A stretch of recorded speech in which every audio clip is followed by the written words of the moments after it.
We're back from Sony's E3 2015 press conference. Everybody make your freak out noise right now because... Wow. That was intense. Are we sure we didn't okay. dream that? Yeah. Wow. That no, was I mean, fan I was fiction. here for that. Unless there's some sort of scarecrow thing going on in this room and Fear toxin. in all of Twitter. Yeah, what's the opposite of fear toxin? Like delight toxin or Fanboy wish toxin? fulfillment toxin? Fantasy perfume? All right. Oh yes, we can take a measured and ordered approach to dissecting all Danny's that awesomeness. I don't know about Danny. We'll just try to keep him along with us. But first, Shenmue Kickstarter currently at 528,000. We'll be checking in on that throughout our post-show. It's going so fast that every now and then when you refresh it, it says 1,000 because it's just like, yeah. I don't know what's happening. It's like all over the place. I've already dumped in on it. Nice. Someone's already paid for the £10,000 Yeah, jacket. someone's done that. That's already really? gone. Oh, Yeah. jeez. Wow. All right. First, let's start at the beginning. Let's start with Last Guardian. The Last Guardian was there. Let's just start with the Last Guardian. That's what Sony said, and boom, there it was. We saw like Teen Boy and Bird Dog like gallivanting around the world. What did you guys think of this showing? Was it worth the 17-year wait? It looks it looks incredible. much better than it looked. Like this, it has the same. It looks like that demo from all those years ago. But It has the just same moment where it comes out of the temple, doesn't it? yeah. It's got the same But kind of then- feel to it, same like mood and whatnot. But they showed so much. Like they could have Yeah. just showed 3 seconds of this. They showed like a 5-minute gameplay demo. Yeah. I think they needed to build that confidence back up. I mean, they've done a bunch of things to kind of restore some of that confidence. There was a lot of talk about whether Fumito Ueda was still a part of it. Yes. And they led with his name, and he was even in the crowd. There was a lot of talk about him leaving in a bit over half, so it's good to see him there. And he didn't seem like he was like there under duress. It seemed like he was happy and of his own volition. Yeah, so totally. yeah, I mean, and you can clearly tell, like, whether the fact is whether he's still continuing to contribute on it and actually worked in it in the long run, you can still get a good taste of the fact that he did. Yeah. I mean, he was involved heavily in it. You can feel his presence there. You can feel it in the revamped feather physics. Yep, you see it. You see it. Man, that thing is adorable. Right? Even though it makes no sense. On paper, that should be the most hideous, ugly thing ever. Yeah, like man. bird, dog, chicken. It You is can kind teach of like Khaleesi a lesson or snub-nosed, two. it's not like Yeah. a beautiful faced creature, It's got blue ears. Like, what's that all about? It's And it's got got kind like of chicken feet. the gross chicken feet. Yeah. But he makes the cute Doggy noises of a noises. dog. This bit, when he roared here, I thought he sounded like the T-Rex from Jurassic Yeah. It's Park. like a puppy Yep. as well. It's like a little. It's Yeah. the behaviors he has when he thinks you're in danger or when he's scared to move Yeah. over and he's just Yeah, this like padding the trepidation ground. here. Oh. Also, that kid's running down the stairs animation is the best. The way he kind of brings his knees up to his chest at Oh, really? every step. Yeah, and he's like pumping it? Did you almost. see- You can see it here. Wow. It's like the steps are just a bit too big for him to Yeah, take, yeah. and it's just adorable. Did you see when he was pushing like that thing on rails and his legs were going like? Yeah. Trying to get out But there. yeah, man, that was a good start. That is, mean- and it's 2016. 2016. I think that was a bit of a moment where we're like, oh, we have to wait even longer. It turns out there's enough really good games coming Yeah, out this year. yeah. I don't know. I think I got to be a little bit of a naysayer on The Last Guardian real Yeah? quick. This puzzle, this environmental situation is like really simplistic. Yeah, and I yeah, mean, yeah. it's a demo. I understand the context, and like I loved a lot of the animation stuff, a lot of the sort of evocative nature of their relationship. It's a lot to like, Yeah. but when it comes to sustaining a game over the course of many hours, that's going to have to change somehow. It's going to, like this part, he's like clearly like, oh, I'm not gonna run really fast because I want to. Whoa, it's dangerous! I'm still here. No, I mean, I could just run. Doug, Okay. help me, help me. I mean, I don't know. So I was like trying to withhold a little Yeah. bit of excitement just because from a gameplay perspective, they didn't show too much. Yeah, I mean, the studio is known for taking really simple concepts and doing amazing things with them. Like, if you look at the first, say, 10, 15 minutes of Eco or even Shadow of the Colossus, the first Colossus you fight is impressive, but you wouldn't expect that to kind of be a thing that you'd be excited about over the course of a long game, and the way they kind of iterate on that and they make it more exciting over the course of many, many hours. I mean, that's what they're experts at doing, taking a core concept and just kind of messing with it over the course of multiple hours. And I fully expected them to do the same thing here. All right, that's The Last Guardian coming 2016 at long last. It's back on the Finally. Sony stage at E3.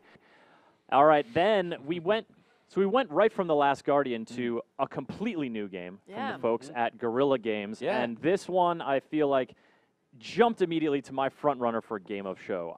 It's Horizon Zero Dawn, and it just looks fantastic. It looks Yeah. beautiful. Yeah. I got a crazy like enslaved vibe off. Yeah, it. Yeah. enslaved, It's monster like hunter. post-apocalypse. Yeah. where, Absolutely, like, it's that sort of nature-bound decay. Like nature has flourished. The decay is the bones of like long ago, and you even get that vibe reinforced by the sort of society of humans that are more sort of a primitive kind of a tribal look than, and this is the great reveal. At first you're like, what kind of weird animal is doing this scan thing? But then you realize she's not hunting animals; she's hunting machines. Yeah. To what end? Is it for Yeah. like, are they using these materials in their compounds and whatnot? You can't eat robots. Yeah, you can. So Yeah, Maybe in but the she's future, got the who knows? compound bow. She's got like the weapons she's using. The knife are clearly made from parts scrapped together. But I think that the idea of an ecosystem here of these machines. Yeah. It's that like is- busted up. Oh yeah, it's just so fascinating. This inversion of technology versus nature. Yeah. Yeah. And Oh, there is, God. I mean, they allude to a kind of story about how the machines kind of leapt the humankind and became like oppressors in a way, because she seems to be preparing for a larger machine invasion or like uprising of a human kind of species, And man, which is interesting. They make such beautiful ass looking games, and like the Killzone games for me have always been relatively mechanically uninteresting. Like Shadowfall actually is probably the most interesting Killzone game I thought in terms of how it played. But what's happening here with it's almost like crazy big boss fight. First of all, it's a third-person game, which Guerrilla, that's completely new ground for them. And then like this kind of almost had like a sort of a Monster Hunter vibe where you were like picking apart different bits of the monster. Like it looks so much more interesting. Than I'm so anything glad I've done. Guerrilla are doing something different, because Yes. like Killzone, like personally, I've always thought of it as kind of a mediocre first-person shooter. That's always looked amazing, and I'm glad. I want to see that studio do something different, which they are now, and it looks so much different from what they're going for, what they did before. I mean, they could have, played it safe and done a new type of first-person shooter, but they did something completely different, which I'm kind of excited for, and I respect Sony for giving them the opportunity to do that. It just looks incredible. Oh, it looks stunning. And there was this moment when she kills one of the the creatures early on. She sort of puts a knife in it and says, "Sorry, little one, can't have you." So there's this compassion for these creatures. This kind of like they're not just. It's not a Terminator situation where it's like, "Oh God, the machines." It's like this is the dynamic there is fascinating. I think Danny, your reference to Enslaved earlier on comes back around to sort of this.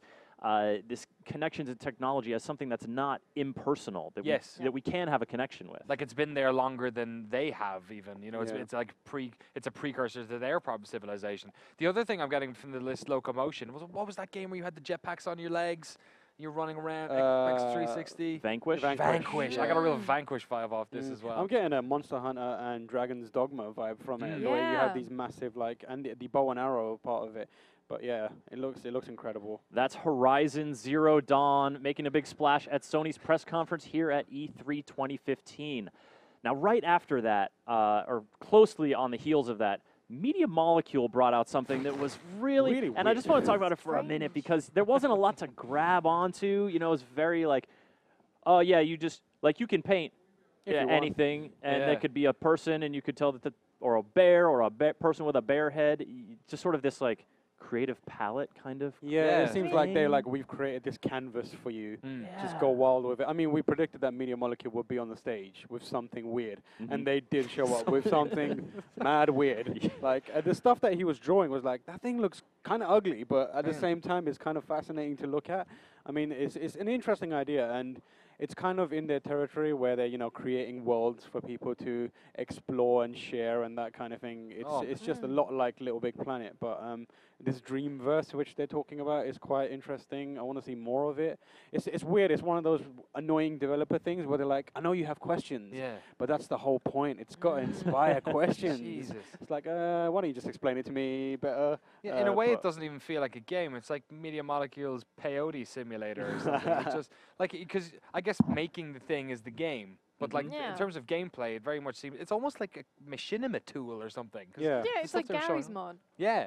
But it's got you've got Media Molecule has experience, obviously, with creation tools, Little Big Planet, you know, and then you have tons of creation tools in gaming. Gary's Mod, of course, one of them, but this doesn't look like anything else. Yeah. Because this is the bit where I got really confused. It seems like once you see like how different the things you can create is, it just immediately brings to mind Microsoft's Project Spark thing, which is like this is clearly Sony's answer to Project Spark, which is kind of awesome. Like everyone giving people the chance to create something and share it and that kind of stuff. It's always welcome because I mean Project Spark is weird to create in for a lot of people, but the stuff that's in there is some of it's really fascinating. And I'm just so excited to see these kind of creation suites.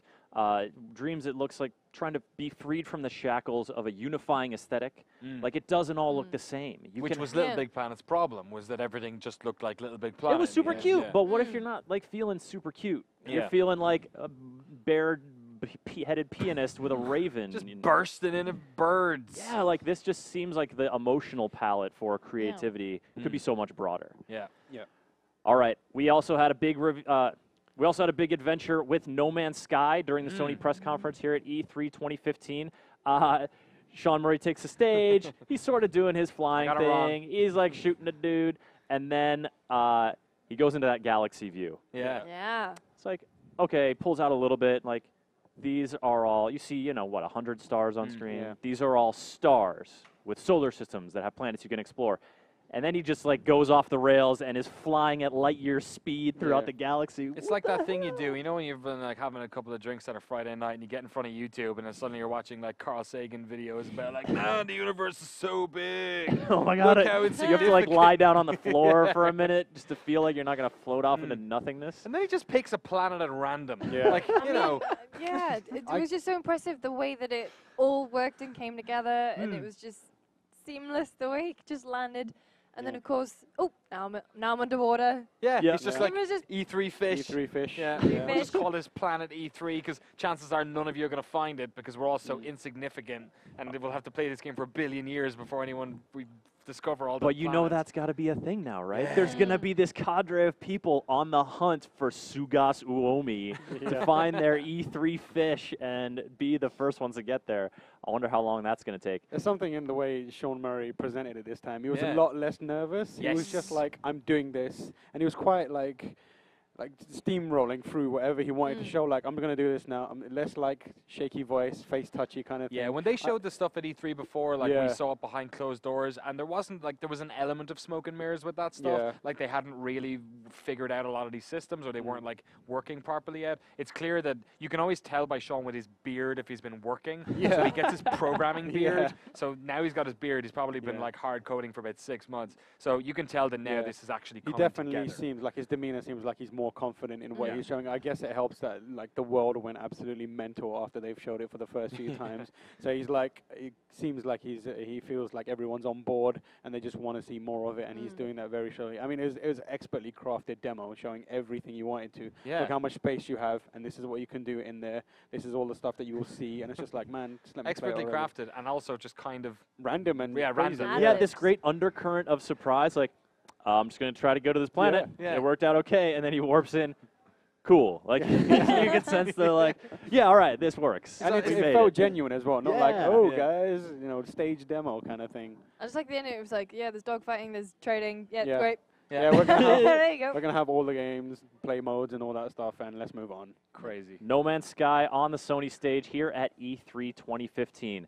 All right, let's address the number 2 in the Timur's trifecta of predictions here. Yep. Everyone going bonkers for Final Fantasy because Worlds of Final Fantasy is announced. And damn if those little characters aren't cute. Finally. Those tiny heads, big heads on the little body, am I right? Chibis, man, chibis. It was just what he said. He said to me, like, a beautiful, franchise that everyone loves, and everyone just sort of sat up a little bit, and then this came on, everyone just went, what? Don't you feel bad for the World of Final... Was it World of Final Fantasy? Yeah. Don't you feel bad for the developers of this, that they've been reduced to a gag now? Like a setup?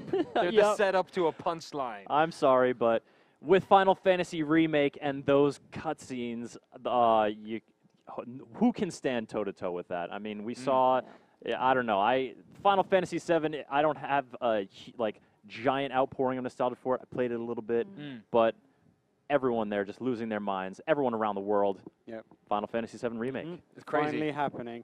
And it looks like they've actually put in some effort. Yes. Which is surprising. Like, you'd think they'd just do, like, a standard shot-for-shot remake type thing. But it looks like they've added a little more depth to the narrative, the way the kind of the narrator was talking about the stuff happening in the city. It looks like they've kind of upped the story and made it, brought it into the modern day with better writing and kind of presentation and characters and that kind of stuff. I want to see what the gameplay is, because like we were expecting an HD remake, like an HD remake of what is essentially an isometric turn-based action game. It's a lot different to if they end up like doing this in the engine that the new one's in, or even something like a 3D engine.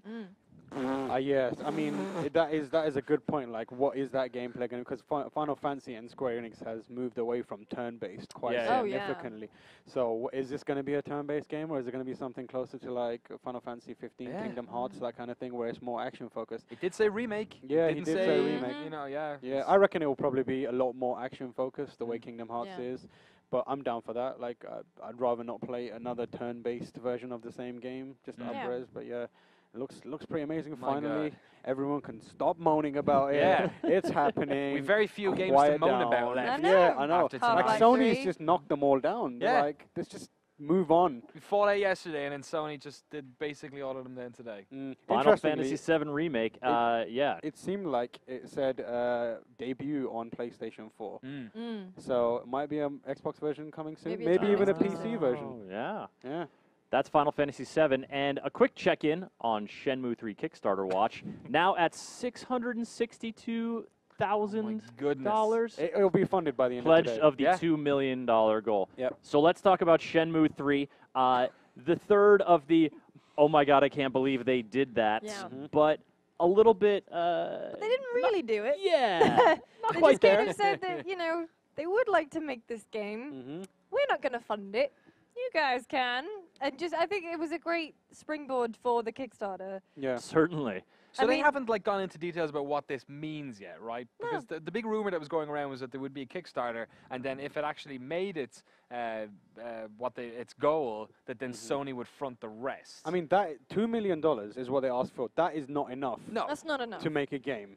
So Sony may not have said it yet, but clearly someone else is getting involved too. Like, this is going to overshoot $2 million by a significant amount, but I still don't think it's going to be enough to fully fund a game like Shenmue 3 in the way that they want to make it and the way that we want to play it.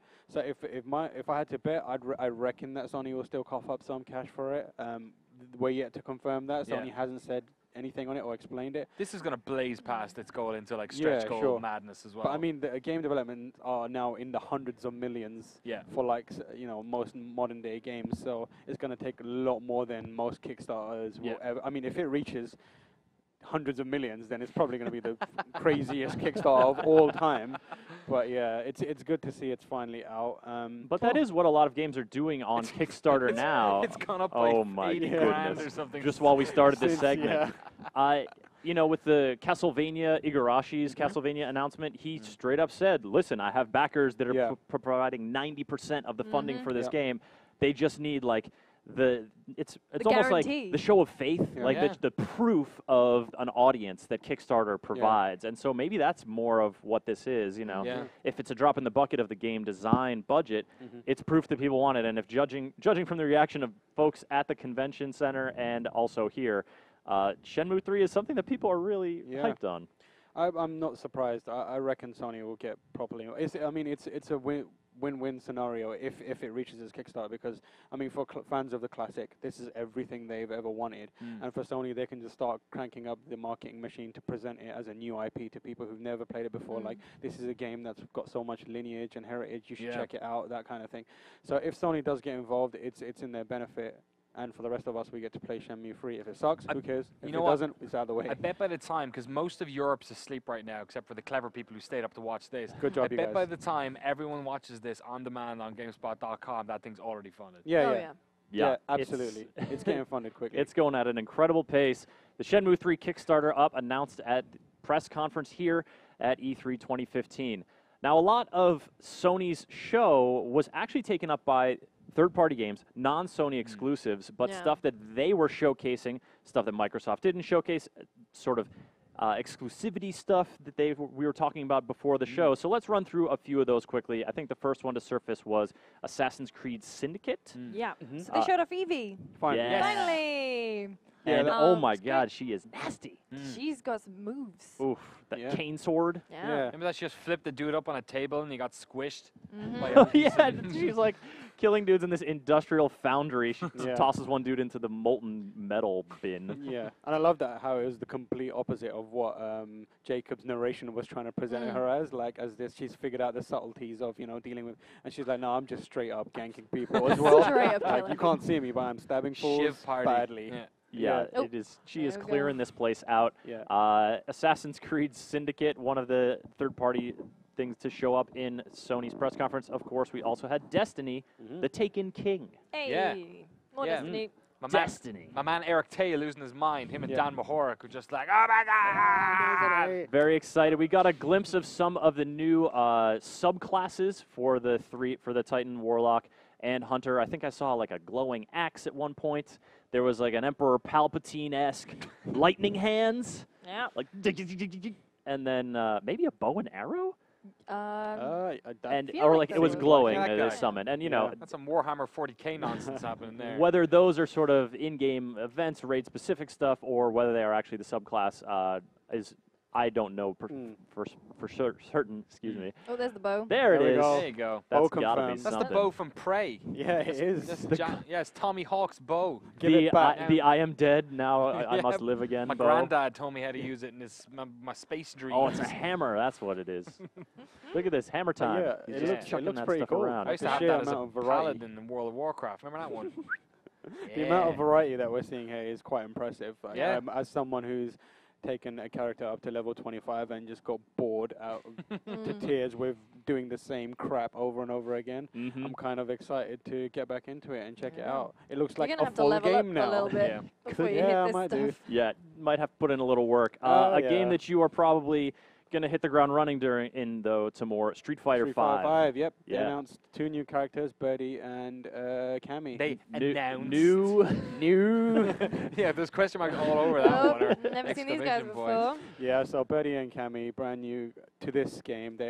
Birdie hasn't been seen since Alpha 3. He looks cool. I played a bit of him. Fun character. He's got loads of gimmicks, like food-based gimmicks. Great. He eats food. Food-based and gimmicks. Throws them at you. He's like rolling energy cans at you, energy drink cans at you. So yeah, he's cool, and Cammy's just really all about like pressure and lockdown and that kind of stuff. But I think the more important thing is they announced the beta, which is going to be starting in July. July 23rd, exclusive to PS4. If it's anything like what I've played, it's a really good example of the final game, I reckon. Like I played it and I was like, man, this is solid. Like I can't see them doing anything drastic to it. It looks amazing. Every time I see it, it looks even better. But I reckon they finally reached a point where it actually looks quite good. So I reckon it's worth checking out, even if you're a casual fan of fighting games. Also saw some Batman Arkham Knight, but then the big third-party steal here for Sony was the Call of Duty Black Ops 3. They're getting the map packs first now. The era of Xbox getting those is over. Yeah, we thought as much when we saw that it didn't pop up on Microsoft Stage, which is a staple for them. And this is really kind of like the nail in the coffin in terms of exclusivity. Sony rounding out not only like all these massive, you know, fan favorites, crazy games people have wanted forever, but they're locking down the AAA exclusivity stuff as well. And like I think Tamora, you could probably empathize with this from working in games retail. This sort of stuff matters to people. When people are picking what consoles they want, and they know that all the stuff's going to come out on one of them, they go, oh man, Call of Duty, that's an Xbox game. You know, FIFA, that's an Xbox game. When they start to get exclusivity on these consoles, it really changes the minds of people in terms of what consoles they want to buy. So this is a big get for Sony. Yeah, I mean, a lot of people, they'll buy something like a Call of Duty and FIFA, and they're kind of locked into that game for a year or so. And that means, like, when you're buying it, they want to know that they will be supported with content going forward. So I mean, when it comes to retail, something like Call of Duty exclusivity of DLC might not mean much to the most of the gaming audience out there, but for a large portion of it, outside of the casual type players and the people who buy a game and commit to that one thing for a really long time, that is huge, and it will translate to sales for Sony. Yeah, and the only other thing it does, it has this crazy ripple effect where when people are, especially, I don't want to say casual, but like soft core gamers, the people who buy like 2 or 3 games a year, when they get used to using one controller, and they yeah. stick with that controller. Yeah. So if they can get people to buy Call of Duty on their console, then that also means that they're more likely to buy every other game going forward on that console. Yeah. So it's a big play for them. It's that thing where FIFA buttons versus PES buttons. Totally. It's exactly that. Like if you play FIFA, like chances are you'll never touch a PES game because you just can't comprehend how it works. It's the same with Call of Duty and any other yearly franchise. Call of Duty, a big get. And then we saw Star Wars Battlefront at the end, close to the end of Sony's press conference. A new map that we hadn't really seen in action yet. And so definitely like some Sony fingers on that one. And Sony fingers in the Star Wars Disney Infinity pie as That's well. right. Yeah, jumping Boba Fett exclusive. You heard it here. Yeah, we'd had more than a few sort of character lust sort of exclamations as the Boba Fett figurine popped up there. Any of you guys into collecting little Infinity guys? You know what? I've managed to hold off so far. Stay strong. They are sort of. Kevin Van Ord, I believe, has a Groot on his desk. Oh, really? And I eyed that up when I was in the office last week. Sorely tempted by the Groot. Stuck Sticky in fingers, my Lucy James. suitcase. You gotta be careful. So not only a big showing for, oh my God, wonderful surprises at Sony, but also for third-party games, and Sony little chipping away at that exclusivity deal. And then, of course, Sony wrapped up their press conference here at E3 2015 with Uncharted 4. Whoa. 4. That's good. You've been practicing I know, that. I That was a really great have. impression. A Thief's End. It was so good they showed it twice. Yeah. At least the first minute or so. The Had a first little time bit was of just DualShock like- 4 syncing. Yeah, they were just like, look at this market for 5 minutes. See how many people we can put on screen Yeah. with the power of the PlayStation 4. They're all just acting natural. All right, now let's start again. Do you reckon they just rolled tape then the second time around? Yeah, he was like, Yeah. oh man, my DualShock's not connected. Check it out. Uh-oh. Just Oh, fascinated. beautiful. What's that guy doing with that pole over there? To be fair, there is a What's he lot of mashing? people on Grinding that some screen right now. Yeah. That is a lot of dudes in that market. And so that demo proceeded. Started off very Uncharted feeling. You Yeah. know? It was like the bit in is it the start of Uncharted 3 where you're playing as young Nate and you're Yeah. trawling Yes. through the market after Sully, and that's how you meet. That's what it kind of that reminded me of. And then the two of them get together and form this formidable team Mhm. I love where the they just destructive- kill. Bad boys. I love the everyone. destructibility here. It's like some Yep. crazy new version of Counter-Strike, like CS Italy or something. Yeah. Just chunks of stuff flying all over the place. A lot of stuff being smashed around, a lot of like Yep. just objects loose in the environment that you're kicking around. This combat, very Uncharted feeling as you're sort of battling through. Game's looking gorgeous, but then a little bit later, they hop into a truck. Yeah. There's never been driving. Has there been a driving sequence in an Uncharted before? I think I'm there he's must have been been. in, or at least jumped from. Shooting from. Certainly yeah. jumped Yeah. from I mean, he and jumps from the onto Jeep to and Jeep in on the desert in Uncharted 3. I don't remember anything. I don't quite remember as ever driving. But I don't think Yeah. that's But this is piloting drive it. stick. Yeah. Yeah, as this well. is just like unshackling it from kind of like the leaded corridor kind of Yes. style that they have had to like. It almost feels open world at times. Yeah. Where it's like, Yeah. it's Sounds a little bit ambitious. as to in me. like it's not. he could have gone left or right Yeah, there. it's and he not could've- very obviously signposting where you need to go next. It's kind of like, I mean, they're doing it through intuitive design and that kind of Yeah. stuff, but it's not immediately apparent. There's not a giant arrow pointing saying go There's- this way. Yeah. Or It's, it's not it's funneling you. no golden ledges. that Yeah, we're used exactly. to. No gold Yeah, ledges. I It's just like you could.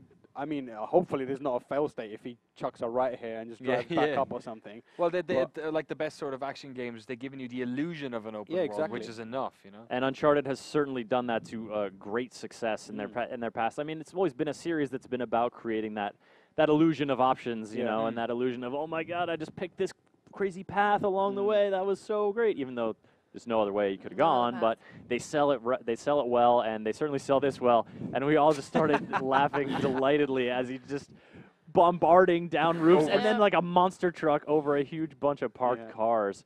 I think the thing that I like most about it is that up until now we've seen quite a lot of dark imagery, and that we've had Yeah. the guys from The Last of Us taking over and being like, oh, this is going to be a gritty and darker story about, Nate and his brother and this weird history that they have together and him abandoning his friend.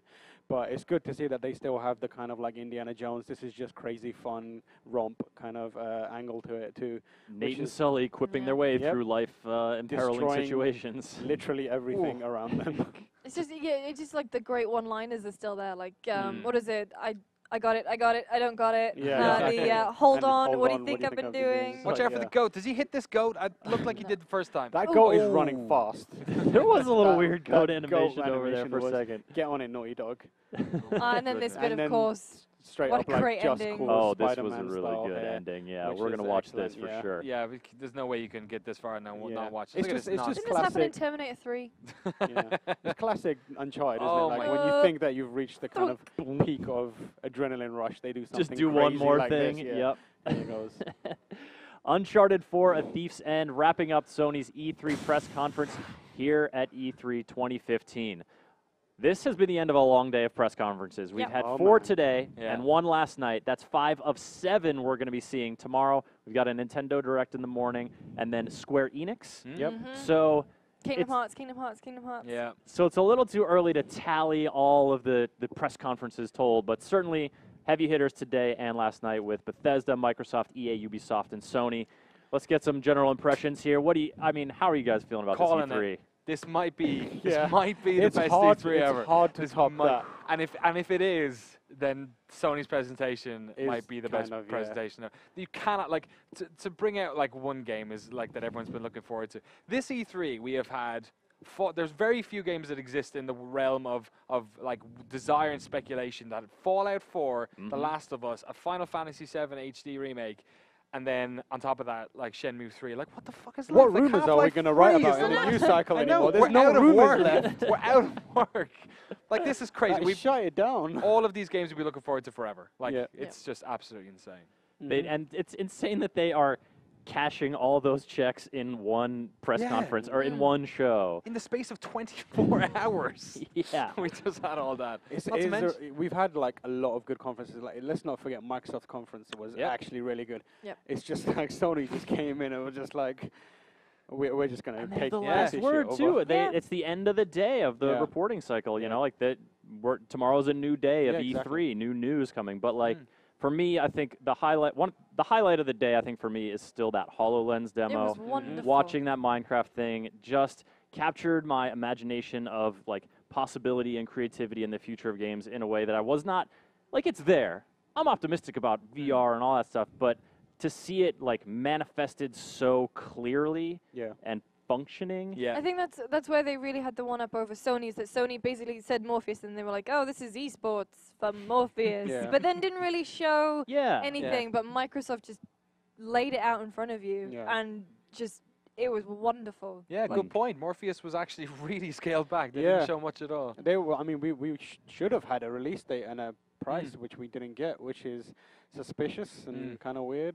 Or even just some like big heavy hitter games like the Yeah. No Man's Sky maybe be on Nothing. it, or a bunch of indies. Maybe they just hadn't enough time because man, Yeah. they did cram a lot of stuff in that I mean, there's presentation. Gamescom and Paris Games Week, which is And they're PlayStation gonna- Yeah, Experience. PlayStation Experience, and Sony have said they're going to have a big presence at each of those. So might as well save it for then.